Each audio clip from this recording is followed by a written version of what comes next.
lagi di Cahaya Hati Indonesia, Masya Allah. Kita akan membahas tentang dahsyatnya fitnah dunia, Masya Allah.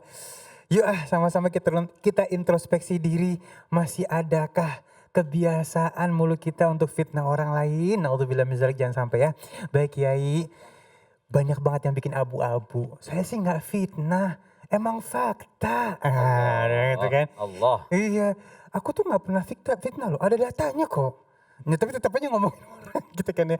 Jadi semakin cerdas manusia semakin bisa membuat abu-abu yang hak adanya gitu. Nah Ya, mohon ilmunya Kiai sehingga akhirnya kita lebih mawas diri lagi. baik. Fitnah dunia. Ini adalah takdir yang ditetapkan oleh Allah kepada seluruh hambanya. Maka siapapun yang hidup di atas muka bumi ini tidak akan pernah terlepas dari fitnah dunia. Maka bagaimana cara kita menyikapinya? Ini saya kira kunci paling utama Ali. Kalau kita bisa menyikapi dengan terus berlindung kepada Allah, insya Allah fitnah dunia ini akan menjadi baik. Sebab saat kita difitnah, kita berarti sedang mengumpulkan kebaikan demi kebaikan.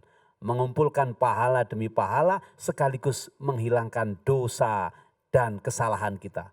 Karena orang yang difitnah itu sejatinya orang yang paling beruntung. Meskipun secara zahiriah di dunia ini orang yang paling tersiksa. Betul apa enggak? Beruntungnya apa? Karena dengan dia difitnah sejatinya kebaikan dia sedang bertambah. Ketika fitnah itu menyebar ke seluruh antero negeri, berarti kebaikan dia berpotensi dikumpulkan dari orang seantero negeri.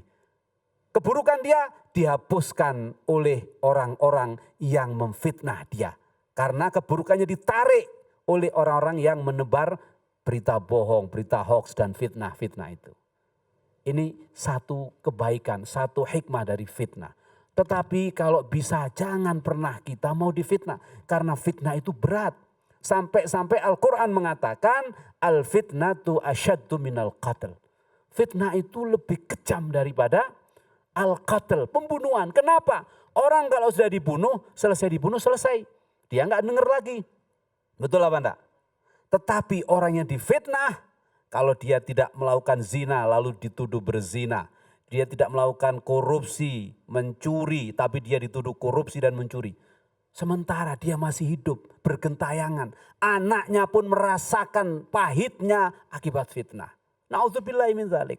Oleh karena itu Rasulullah mengajarkan agar kita senantiasa berlindung kepada Allah dari godaan-godaan syaitan termasuk dari fitnah-fitnah di akhir zaman. Allahumma inna na'udzubika min fitnatil mahya wal mamat wa min fitnatil masihid dajjal. Ini doa yang diajarkan oleh Rasulullah untuk dibaca tidak hanya di luar sholat, bahkan di akhir sholat setelah tahiyat. Kenapa? Karena beratnya fitnah-fitnah di akhir zaman ini yang harus kita hindari. Nah, bagaimana agar kita terhindar dari fitnah? Jangan suka memfitnah. Sederhana, karena apapun yang terjadi pada diri kita sejatinya akibat dari resonansi amalan-amalan kita sendiri. Kalau kita tidak suka memfitnah seseorang, pasti kita akan terbebas dari fitnah. Ini rumus dasar. Bahwa kemudian kok kita sudah berupaya baik tetap saja difitnah, tandanya Allah sedang menguji kesabaran kita. Allah sedang ingin menambah kebaikan kita tanpa kita harus beramal soleh. Tapi ada satu hal yang perlu saya sampaikan, bahwa fitnah itu tidak hanya terkait dengan omongan seseorang atas orang lain yang tidak berdasar fakta. Fitnah itu asli kata dasarnya adalah ujian. Jadi kalau kita difitnah, kalau menggunakan terminologi bahasa artinya kita sedang diuji. Maka orang yang diuji kuncinya hanya satu kalau ingin bahagia fi dunya wal akhirah, yaitu sabar. Kalau kita sudah sabar, Allah menjanjikan innama yuwaffas sabiruna ajrahum bighairi hisab. Balasan bagi orang-orang yang sabar adalah balasan yang sangat besar yang tidak bisa dikira, yang hanya Allah Subhanahu wa taala yang tahu. Baik, Kiai, kadang-kadang fitnah tuh emang enak. Di mana-mana kalau udah ngobrol nongkrong, 5 menit pertama benar. Ya kan, 10 menit kedua udah mulai agak diam semua, si Anu gimana nih? Udah mulai tuh. Ini gimana sih untuk menghindari hal seperti ini guru? Apa langsung kita tegur, udah jangan fitnah orang, entar gitu pahalanya diambil bagaimana guru? Itu sebabnya Islam juga memberikan perhatian penting terhadap kebersihan hati. Sebab hal-hal seperti itu datangnya dari hati. Anak-anak sekarang sering bilang posting, jangan netting. Positive thinking, jangan negative thinking. Dari hati. Sebab hati itu memang ada yang sakit. Di antara hati yang sakit itu kata Imam Ghazali, pertama fitnah, ghibah. Pertama ghibah. Di antara sekian banyak yang ingin saya sampaikan adalah ghibah. Ghibah itu ngomongin saudara kamu walaupun itu benar. Ngomongin saudara kamu walaupun itu benar dan saudara kamu yang kamu omongin gak suka. Itu ghibah. Wan Ali bilang saya pelit. Faktanya memang saya pelit. Tapi saya diomongin begitu saya gak suka. Itu ghibah. Itu ghibah. Wan Ali ngomongin saya pelit. Faktanya saya lumayan dermawan kok. Berarti itu fitnah. Itu fitnah. Sesuatu yang diucapkan, diomongin tidak sesuai dengan fakta. Itu fitnah. Maka itu sumbernya dari hati. Dari mana dia datang? Iri, dengki. Itu kan hati lagi itu. Seseorang memfitnah orang lain karena ada faktor iri dan dengki.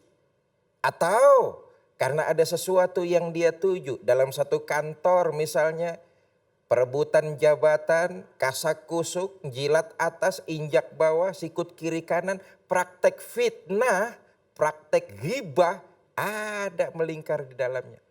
Nauzubillah, summa nauzubillah.